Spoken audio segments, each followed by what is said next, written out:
talking very well about the vitality of the congregation. So Ned, look forward to hearing what you have to say. Thank you, John. I think most of you know me by now, but if not, my name is Armstrong. I'm a senior board member at St. Thomas. My wife and I have been members here for about 5 years, and I have been on the vestry for almost 3 years now. This last year, vestry senior board. I always tell people I've been at Episcopalian for 30 years, so I still consider myself a newcomer. Because cradle of Episcopalians seem to always have a little edge on all these Greek words and so forth. But I've come over those 30 years to love the church, love this liturgy, and love the welcoming hospitality that Episcopalians are in for. We've had several discussions already by 4 or 5 people, and they did a great job. I don't want to rehash necessarily what they've already said, except to remind everybody about that first message we got from Donald Williams, where he so eloquently reminded us that stewardship is an act of worship. And yes, we need the money, yes, we use it for our programs, but the real essence of stewardship is the gratitude and gift of worshiping God and with our pledges.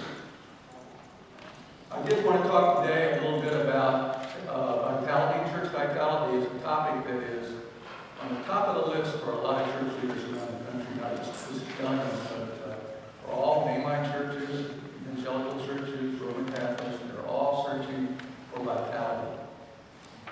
So let's take a look at our vitality. In my capacity on the vestry, I have had the opportunity to go to several workshops and seminars in the last couple of years and rub elbows with a lot of the other leaders from other Episcopal parishes and dioceses. And the stark contrast, or not all, but many of those parishes and us, is quite remarkable. You should know that their main concern is usually whether they're going to have 25 or 30 people at their service that day. They worry about whether they're going to be able to keep the building in good shape, whether they're going to have the money to pay a rector. This is a very, very far-reaching topic in Episcopal churches and other churches today. So whenever I'm there, I always feel like a little bit of an outcast because they're not really interested in hearing about what we're doing so much sometimes because they feel like we're doing so much more than they are. So we don't really worry about attendance too much. We don't worry about finances too much, although it's always something that the vestry has to struggle with. I wanted to bring up a few examples of church vitality here at St. Matthias. The other day I saw an article in the diocesan newsletter about a church in Chesapeake. They had sent a mission team to Chanco. Chanco is the Episcopal camp down on the James River in need of a lot of repair right now, and they've asked churches to help out. And this church has sent a team down for a couple of days. They sent 3 people. And they got a nice little write-up in their in the diocesan news, as they should. But, it struck me. We did the same thing back in July. We asked the people to go down to Chanco. We got 17 people. We were down there for about 4 days. And many of the people were very, very good carpenters and knew what they were doing. The rest of us were using paintbrushes mostly, but we did a tremendous amount of work at Chanco. And the contrast between our 17 and their 3 wasn't lost on me. Another example is the Fine Arts program. When I first came to St. Matthias and I heard about the Fine Arts program, I thought, well, what's that got to do with anything? It's not anything to do with worship. But I've learned since then that beauty and all things beautiful is one way that we express our spirituality. And I now am an enthusiastic supporter of the Fine Arts program. Last week we filled this sanctuary for the Atlantic Chamber Ensemble. We're going to have another event this afternoon, and I expect the same thing to happen, because that's the kind of people we are. Subject of social media. Many churches don't have a website. Very few are on Facebook. Hardly any use YouTube. And virtually none use Twitter. We use all 4 of those things. We have 160 followers on Facebook. Lenny is videotaping the sermons weekly for anybody who wasn't able to get here who'd like to see the sermon, and some other events also. And Linda Hudgen has started tweeting you, I really didn't know what it was, but I'm glad that we're getting in step with those kinds of things, because when people are looking for a church, especially younger people, and you're not in step with those kinds of things, it's kind of a turnoff. So we've kept up with the times very, very well. Outreach. Our outreach program has grown and grown. We are the envy of the diocese, I got to tell you. Whenever we're in a group and they find out what we're doing in outreach, they can't believe it. That we're collecting and spending $50,000 a year on worthwhile programs, and that most of these programs are bubbled up from the congregation, where people have said, hey, I'm a volunteer at this clinic or this other activity, and I'd like St. Matthias to take one. St. Matthias steps up, donates money, because we combine the treasure that we have in our outreach with the time and talent that another person or persons is donating for those causes. The progressive dinner was just an idea that came out of the Stewardship Committee about 4 or 5 years ago. Started off very small. This past year we had 120 people at the progressive dinner, and we had a blast. It was a wonderful time by all. This year, of course, it's going to be replaced for this year only by the retirement dinner. But I expect no less participation in that as well. So those are just some examples. I won't dwell on some of the obvious ones. Our music programs, our Stephen Ministry, we have 26 volunteers that are Stephen ministers. Curriculum classes, we have 2 of those weekly. I told the curriculum class last Wednesday morning that the number of people there, which was about 30, is more than many of the parishes in our diocese have for Sunday worship. So we have a very enthusiastic group of people that are thirsting for knowledge about Jesus and about spirituality.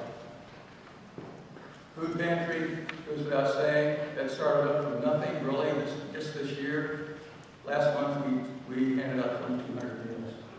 There are book clubs that maybe you don't even know about, that have just spontaneously arisen among members. Youth programs, we have over 100 youth in our Sunday school. So all of these are indications of the vitality that we have here at St. Matthias, and I know I'm patting us on the back here a little bit, but I want to make sure that everybody realizes what we've got going here. Now, what about attendance? Our attendance this year is up 6% over the previous year, the year to date. Easter services, Holy Week, we had an increase in attendance of 15%. Last Christmas, we had an increase in our Christmas Eve services of 25%. So the vitality, while it's not necessarily designed to increase attendance or membership, it really stands on its own. Invariably, it results in more attendance and more participation. Our average pledge so far this year is up 10% over last year. The people who turned in the pledge cards compare year to year, 10% more. So things are looking pretty good. And I want to read to you one other thing. This was a visitor that was here 2 or 3 weeks ago that sent us a nice note, and I'll read it anonymously. I'd like you to hear what she has to say. I want to thank you for the warm welcome you gave me when I visited your church. I also want to thank you for the delicious pumpkin bread. I have given much prayer and thought about my decision to stay at my current church. I have been a member there since 1966 and have so much history with my life there as a member. I just pray that with the leadership of our new rector, our church can become more like the church family that I saw and felt at St. Matthias. You are so blessed to have such a spirit-filled church under the leadership of Reverend John Boucher, and she signs it your friend in Christ. This is not unusual when people come to visit us. We get that reaction a lot. When the bishop was here from Southern Virginia, or Southwestern Virginia, he was amazed by our spirit. When we have guests in to preach sermons from time to time, they're amazed by our service, by our spirit. It's here. Are we vital? Yes, indeed, we are vital. We have vitality that many churches would envy. So what's the problem, you may ask? Everything's great. The number of pledge cards that we've gotten back so far this season, or this month, are less than the previous year. What's wrong with this picture? Everything on one side of the ledger is more up, more spirit, more vitality, and in this one area, we're not coming through.